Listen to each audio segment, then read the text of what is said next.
I want to open up the floor here. All right. I want to go to T.O. And look, Fanta, me and you, what do you say on broadcast when you just lay out?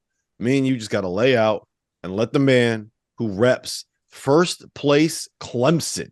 Clemson is sitting at 7-0, 2 games in front of literally everybody else in the ACC. The ACC is wild, right? The ACC is wild this year because I'm going to bring up the standings. It's not wild. There's stability at the top. There's been one first place team the whole time. Look, if you would have told me back in October that as of January, whatever today is, January 14th, that Clemson was sitting in first place in the ACC, 2 games in front of Syracuse, Wake Forest, Pitt, Miami, and Virginia, I would have slapped you upside your head and I would have told you to get off the meth. T.O., what is happening off the meth? What is happening right now? Why is Clemson so good? I think RC said it last night, right, Fanta, that a coach has told him the best team he's seen in the ACC has been Clemson. How did they figure this out? What is happening down there in South Carolina? And is this for real? I think it is. It is for real because they just mix guys up, and we talked about it last week, guys. Like Chase Hunter moving, and now he wasn't very good yesterday. He was only 1 of 10, but he adds another element of athleticism that they haven't had in the last few seasons. And he's bigger. They defend better, and defensively, this team is going to be able to compete. Like their defensive metrics aren't great on Kim Palm and all that stuff, but at the same time, they guard from game to game. And how they guard is different from game to game. So it's going to be. Let me stop you right there. Do you know in ACC play who the best defensive team in the conference is? The what? In ACC play, in conference play, who's the best defensive team in the league? Probably Clemson. The Clemson Tigers. So they defend. They do, but some of their metrics from early in the season, like when they played South Carolina and laid an egg, when they played Loyola Chicago and laid an egg, like. If they just take care of business on those, we're talking about Clemson being a top 15, top 10, top 15 team in the country, which, to be honest with you guys, they're definitely a top 25 team in the country. And they guard, they're big.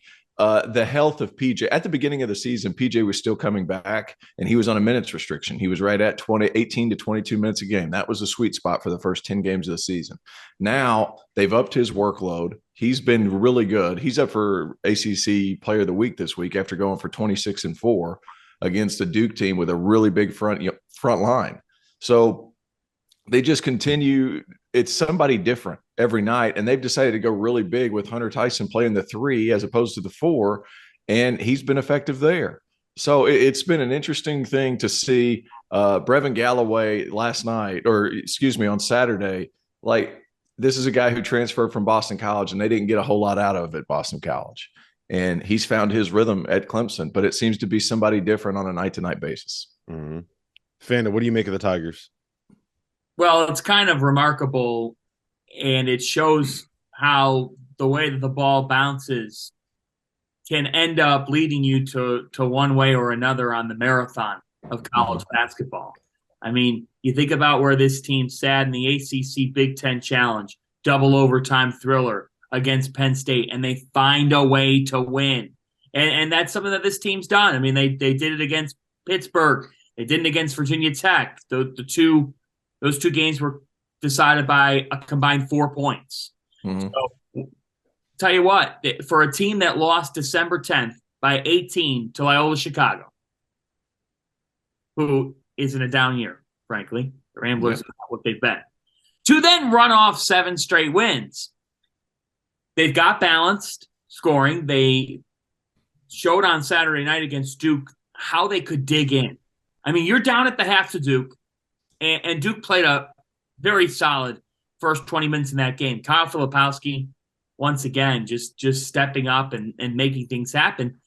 But the way that Clemson fought back, I think at one point in that second half, they were down by 6 again. It's like, you're at that point where the game could swing in a different direction. We know Duke, as much as Duke has had some injuries and has been kind of up and down, like that's a position where when Duke goes up 6, Duke's very good defensively on their best day. And Clemson, with a home crowd behind them, but Clemson still was able to fight right back. And I think it just showed, whether it was Galloway, who stepped up with some timely shots and came up huge for his team, that sort of sums up this group, is that you don't necessarily know where it's going to come from.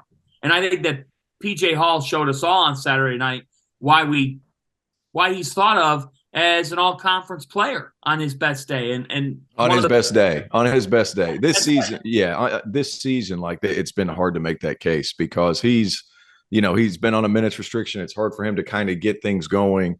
And then finally, it's like the lid popped off one day, but he works hard. But the guy who really, I'm going to be honest, guys, and obviously, you pay attention to your alma mater, but like Hunter Tyson has changed the trajectory of this team. Like he's always been solid, but there's a graphic of his year-to-year improvement. And like every single season, he's bigger in points, he's bigger in rebounds. And then this year, he's talking a whole lot of cash shit.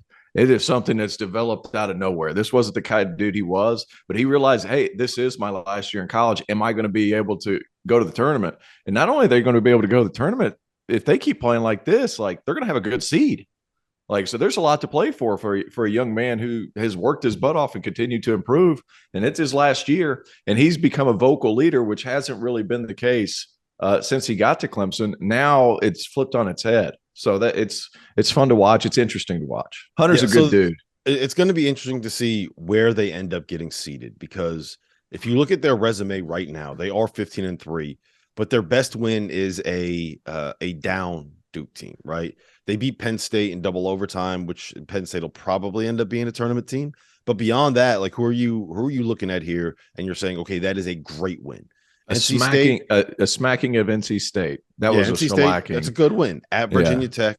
That win probably looks better on paper than it is right now, just because Virginia Tech's been kind of banged up. But a 20-point slacking of Wake Forest, which I also think is a tournament team, believe it or not. Yeah, but the none of those teams look great in the metrics, and so that's going to be the interesting thing. But I will say this: if you look at the rest of their schedule, they play 13 more games in the ACC. 6 of those games are against teams that are outside the top 100 on Ken Pom. Right. There's only 2 games against teams that you would look at and you would say, okay, I don't know if they can get that one. At North Carolina is going to be tough. At Virginia is going to be tough. And even we've won one game at North Carolina in history. One. Yes.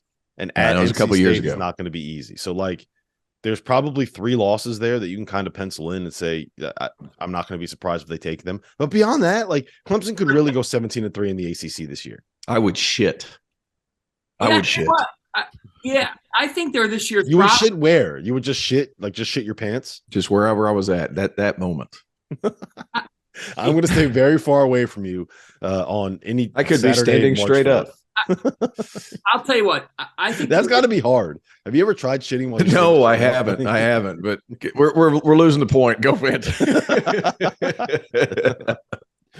I think that they're this year's Providence. I really do. I mean, I think that they're That's the a good call. They're the program that people are going to look at. Probably, I'll tell you what. Some casual fans are going to be like, Clemson, really, Clemson? But it's like these guys know how to win. And they've got a veteran core that defends and that makes closing plays. They did it against Duke, and that figures out ways to get it done. And it also is a reflection on college basketball and coaches and a broader discussion of like, it's not like Brad Brownell just learned something suddenly this year. He has the right group of guys that are connected. And in a year where they really need to win and he needs to get it done, maybe that's when he's at his best, because there's nobody better. Jeff had a tweet the other day. Nobody's better on the hot seat than Brad Brownell. He coaches different. Like, I'm going to get in trouble for saying this, but I've been to a couple of coaches. I've been to a couple of practices. Like, there's a different level of intensity. Like, I remember my first year back, they had Gabe DeVoe and Dante Grantham, and like there was a certain like intensity about it. And then the next year, it was like, we're good, but we have some holes. This year, like, I've been back to practice. It reminded me of the practices back my first year back. Like the coaching was hard. It was quick. It was to the point. If you didn't do it, get the hell out of the way. Like, I'm not going. I can't spend that much time on you. So that's funny. It's like the contract. I gotta be careful NBA, there, right? but I gotta be careful. But no, for real, it's like a contract year, right? It is a contract year, but I live 2 streets away from Brad too, so I got to be careful. Oh yeah, I got to be careful. I think the last you're gonna wake up. He's gonna be pounding on your door like, "T.O., go take a shit, buddy." T.O., fuck, man, fuck. You have to throw me under the bus. That's Brad. Fuck, T.O., fuck. All right, sorry, go ahead. That's the thing I would say is I think that when you look at it, there's some teams in the ACC who have stepped up and are allowing this league to be a potential. I mean, they're in a place to get 6 teams in the NCAA tournament. Which, look, the ACC in the regular season has some more storylines and more layers than it did this time last year, and I think that the league's got some solid teams. So it's interesting to see how some programs have emerged. I will say this. I think Clemson takes their first ACC loss Tuesday night at Wake Forest. I could see it. That's a tough one. That's a tough place to play too, and they'll be fired up.